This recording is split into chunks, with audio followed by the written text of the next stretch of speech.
Hello and welcome once again to the video. In this one I will be taking a simple look at the 1982 Formula One World Championship.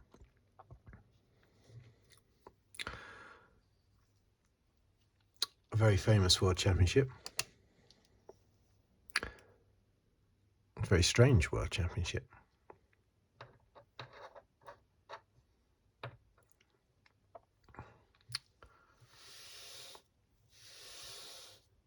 Lots of odd things took place in this championship, and it started off very odd as well. Let's just write at the top up here, 1982 F1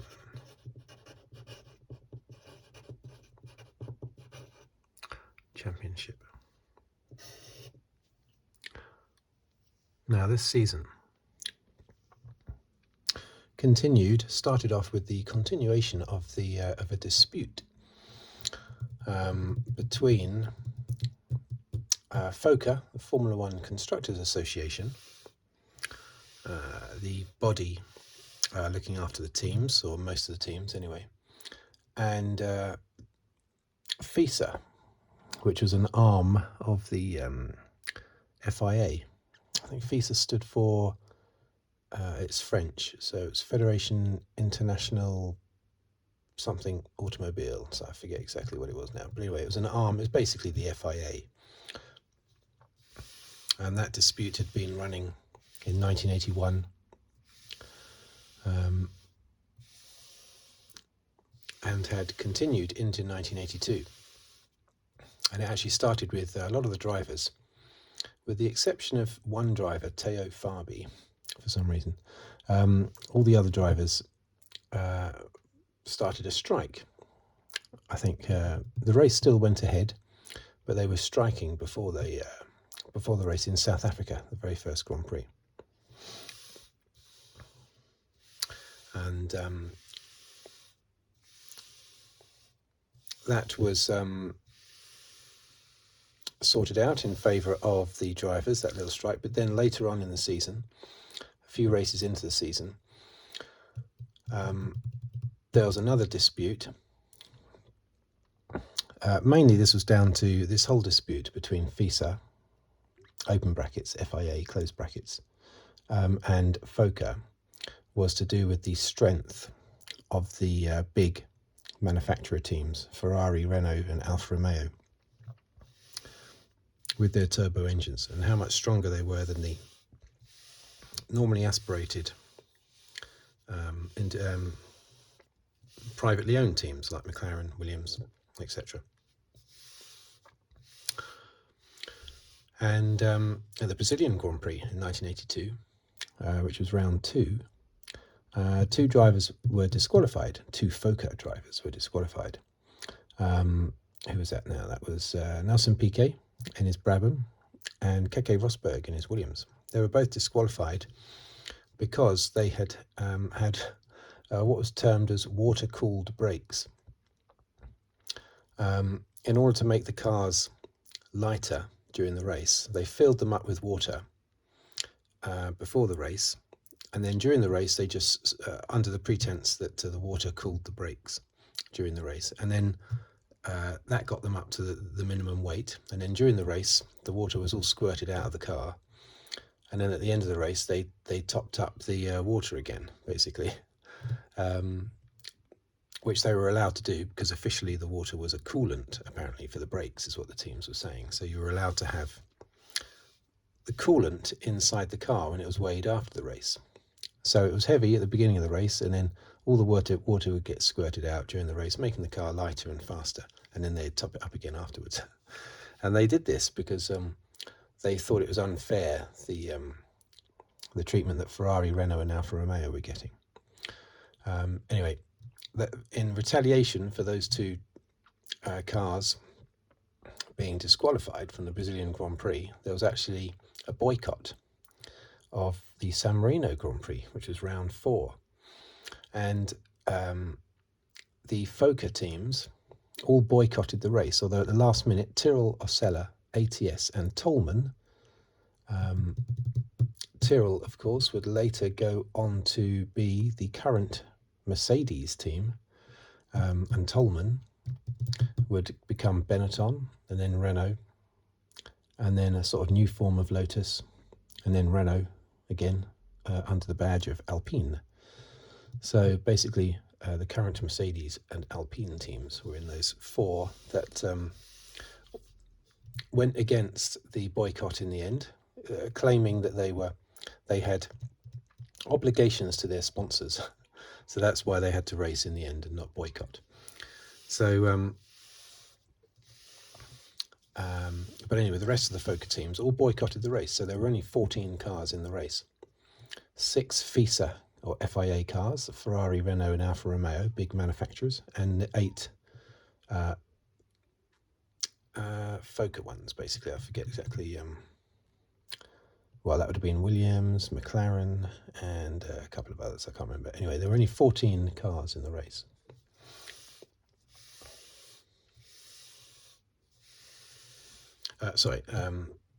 The 8 FOCA cars were, of course, the 2 Tyrrells, 2 Osellas, 2 ATS, and 2 Tolman. That made up the 14 cars. But then after that race, that seemed to be the culmination of all the strife between FOCA and the FIA, and everything settled down after that. But yeah, very messy start to the 1982 World Championship. But it would go on to become one of the best World Championships, an incredible championship, where 11 separate drivers won races, which I think is still a record to this day. 7 separate teams won races. It was incredible. And the World Championship was won by a driver who only won one race, Keke Rosberg. I'm going to write down the Grand Prix here now, but Keke Rosberg won the championship. Oh, my pen has dried out. Too busy talking about political disputes. Champion was, of course, Keke Rosberg, father of Nico Rosberg. But he only had one win at the Swiss Grand Prix. Williams driver, of course.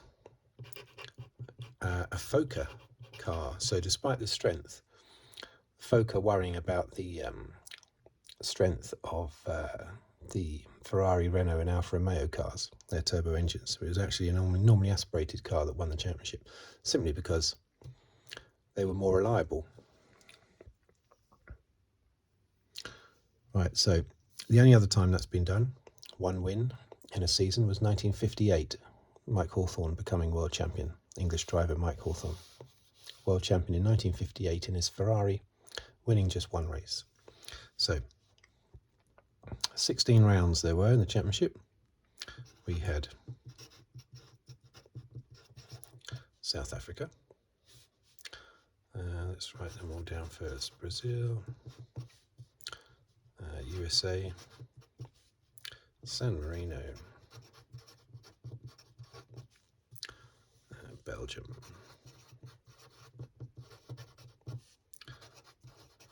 Monaco, Detroit. There were 3 American Grand Prix this year. So they couldn't all call them the USA Grand Prix. So one was called USA, one was called Detroit, and one was called Las Vegas.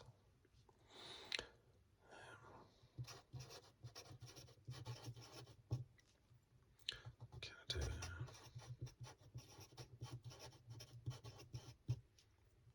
Netherlands. Britain. And France, French Grand Prix was next, followed by Germany, Austria,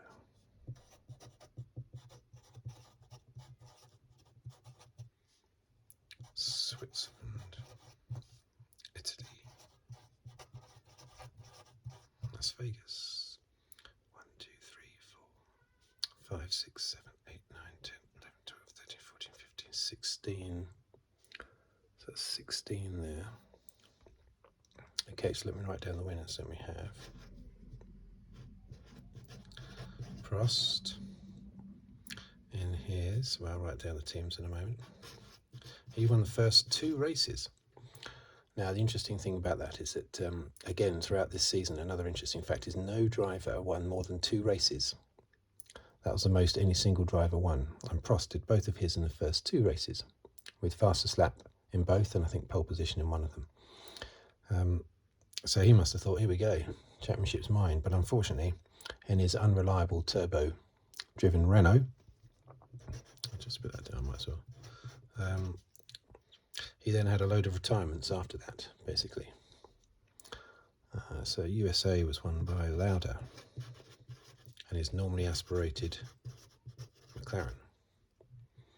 And then San Marino, which a lot of the Fokker cars didn't take part in, was won by Pironi and Ferrari. The interesting thing, of course, another interesting thing, Keke Rosberg managed to win the championship despite being disqualified from the Brazilian Grand Prix. I forget what position he actually finished in, but he was disqualified from the Brazilian Grand Prix. And also he didn't take part in the San Marino Grand Prix. Right, so, and Belgian Grand Prix was John Watson and his McLaren. British driver from Northern Ireland. Back then he was the one that I would be cheering on, although 1982 is actually the first season that I followed properly from race to race. Prior to 1982, I might just see the British race each year. I remember the British Grand Prix in 1981. I think that's probably the only race I watched in 1981. But 1982, from the Monaco Grand Prix onwards, I watched every race and have done ever since. Okay, so Monaco was, of course, Patrese, famous race. And here's Brabham. Let's keep this in focus. Detroit, Watson. Canada, Piquet, another new driver in his Brabham. Defending champion, of course, Piquet, but the car was just too unreliable. Netherlands, Pironi. British Grand Prix was Lauda, his second win. France, Arnoux, his first win. He was, what car was he in? Renault. He was Prost's teammate in the Renault. Germany, the recently departed Tambay in his Ferrari. Austrian Grand Prix was Angelis. That was a fantastically exciting race.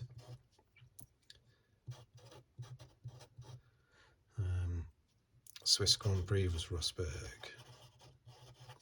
Williams. Look at all these new winners. I'm putting down the name of the team for any of the new winners that year. Not new winners as in their first ever Grand Prix win, but new as in their first win of the year. Las Vegas, Alboreto. And his Tyrrell. So there, 1, 2, 3, 4, 5, 6, 7, 8, 9, 10. 11 separate winners in 7 separate teams. Now the famous races, I'll do separate videos eventually on the actual races themselves, but the Monaco Grand Prix, of course, stands out from that year, and that probably went some way to me deciding after that race to always watch every single race. I switched onto it by mistake. Well, not by mistake, but just it's probably flicking through the 3 channels at that stage. Channel 4 started in 1982, so this might have been before or after. I think Channel 4 started later in the year though, didn't it? Anyway, flicking through all 3 or 4 channels and came across the Monaco Grand Prix towards the end with about 10 laps to go. And Prost was way out in front in his Renault, having taken over the lead early in the race from his teammate Arnoux, who had been on pole. And then, of course, it all kicked off in the last 3 laps with Prost retiring, having an accident, just making a mistake and retiring.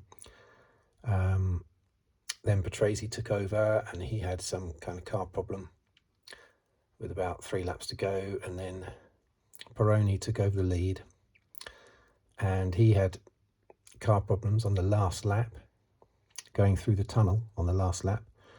De Cesaris was then due to take over the lead from Pironi halfway through the last lap, but he ran out of fuel before passing Pironi. So then Derek Daly came through. He took the lead, and then he had car trouble and retired with about a quarter of the lap to go. And so then Patrese, who had restarted his car by sort of rolling it down a hill or something, I assume he'd been jumping up and down in the seat or something, to get the car moving, rolled it down a hill, and it went juk, juk, juk, and managed to start up again, something like that. And he came through, having sort of basically been out of the race just a couple of laps earlier when his car stopped. He came through and won the race. So in the last 3 laps, the lead changed from Prost to Patrese to Pironi to Daly and back to Patrese again. Not forgetting De Cesaris, who retired just before taking the lead off Pironi on the last lap. And De Cesaris never won a race.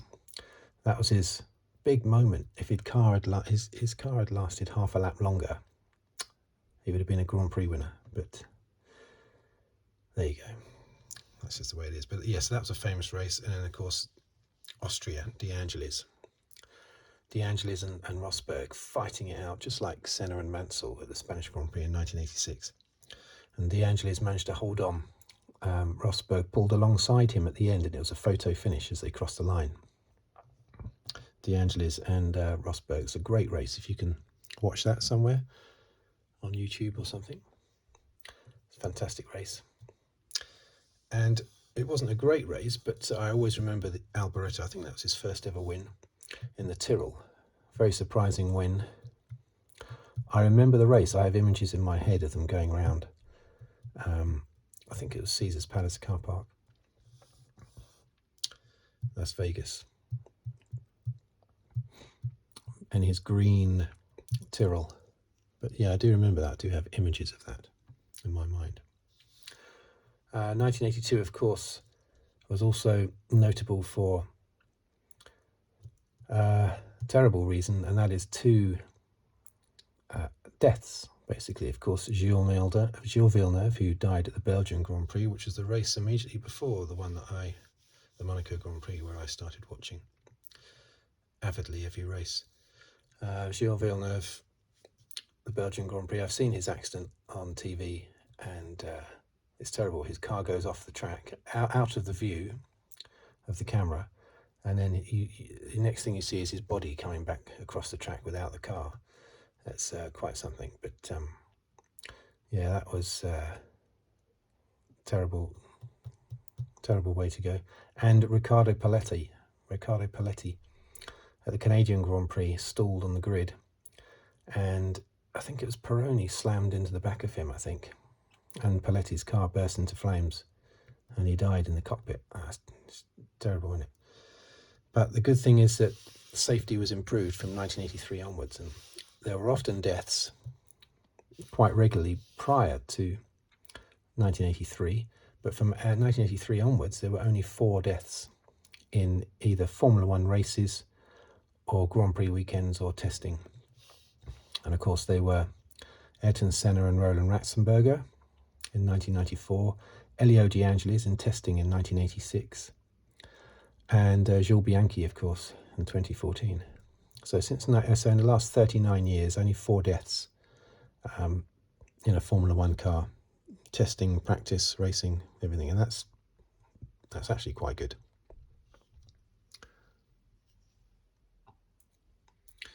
Yeah, that's actually quite good. So, what was I going to look at now? let's do a little rundown of how the championship finished.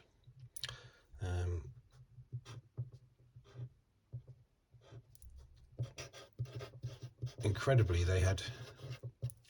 Rosberg won the championship despite only scoring 44 points. And that was first, second, third. He had just one win.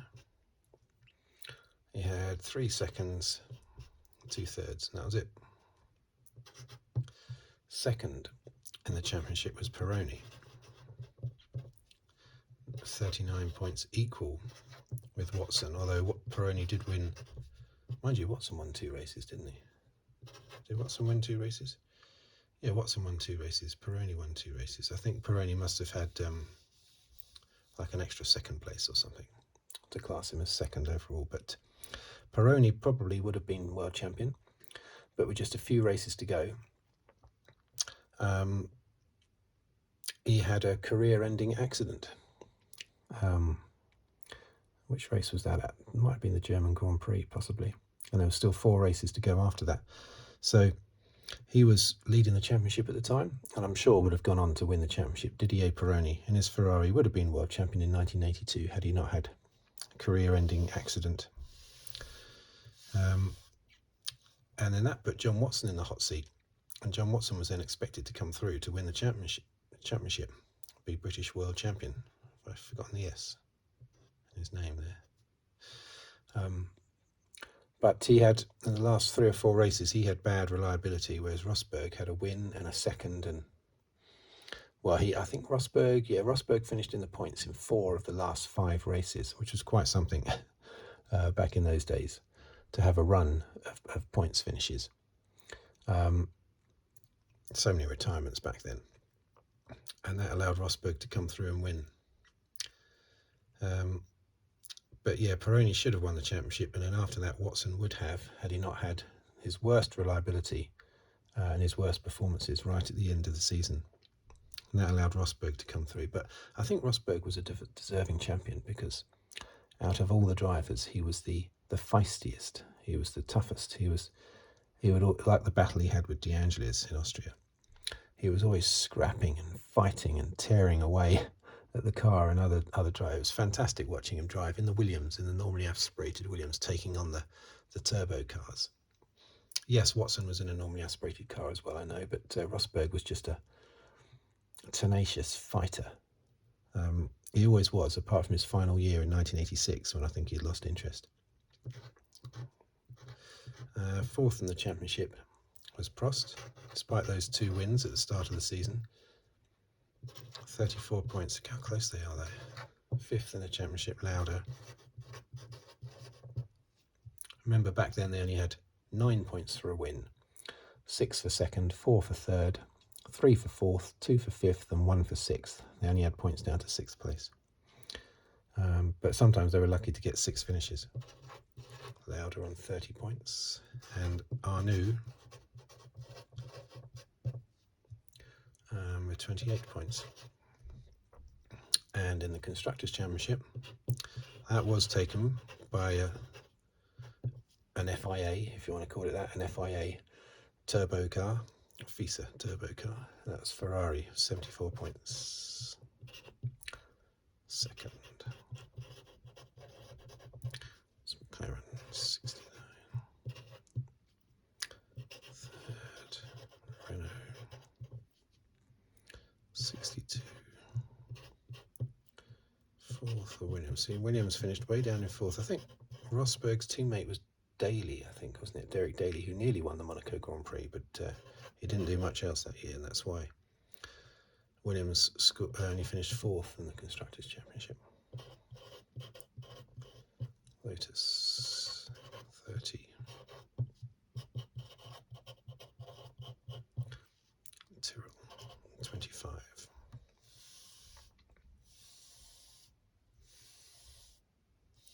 So it's a very exciting race. It was my first season that I watched properly, well, from the Monaco Grand Prix onwards. Probably the Detroit Grand Prix was probably the first one that I actually made a point of seeing when it was on in the Radio Times and sitting down to actually watch it. Although I doubt that was on live, because that would have been on in the evening, the Detroit Grand Prix live, so it's probably highlights. Same with Canada as well. But a very exciting season, despite the fact that it started off so messy. All over the place, basically. And to have a champion with just 44 points is incredible. I mean, the second place driver with just 39 points. Back then, normally a champion would have, well, I think the following year, actually, it wasn't many points either. I think Piquet won with about 55 points, just beating Prost. But you have to go back quite a long way for anyone scoring as fewer points as that, I think, to win the championship. With 16 races, it's incredible. 11 different Grand Prix winners that year. I think the cars looked ugly. In the early 80s, I really do think the cars looked ugly. I've said that before, especially in 1983 and 84, where in 83 and 84 the wings were just ridiculously big. In 82 it was the rear wings. In 82 it was the opposite. The rear wings were really thin, hardly there at all. They were experimenting basically with their aerodynamics over those years. But I do think that regardless of whether the wings were very big in 83 and 84 or very small, and in 82 the cars in general were still ugly, basically. But the racing was fantastic, especially anything involving Keke Rosberg, who was just supreme. Yes, he only won the championship, I believe, because of Pironi's accident, but deserving world champion, because he was just such a fighter, so aggressive in a good way. He wasn't pushing people off the track, but he was just grabbing his normally aspirated Williams by the scruff of the neck and taking on the big manufacturers in their turbo engines, which was really great to see. Anyway,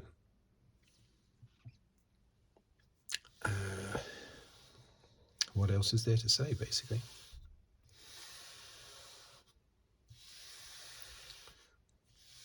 Not much else, I don't think.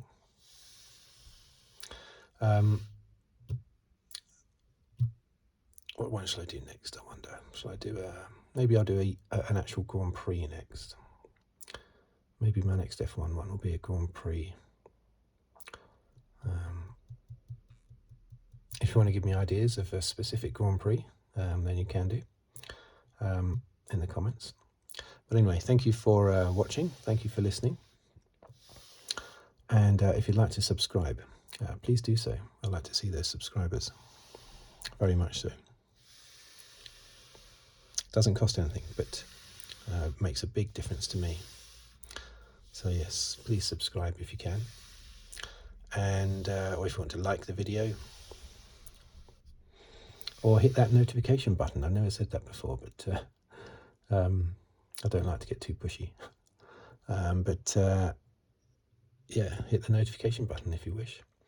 Any comments, I always reply to the comments, so feel free to do that. Thank you for watching, thank you for listening, and I will see you on the next video. Thank you very much.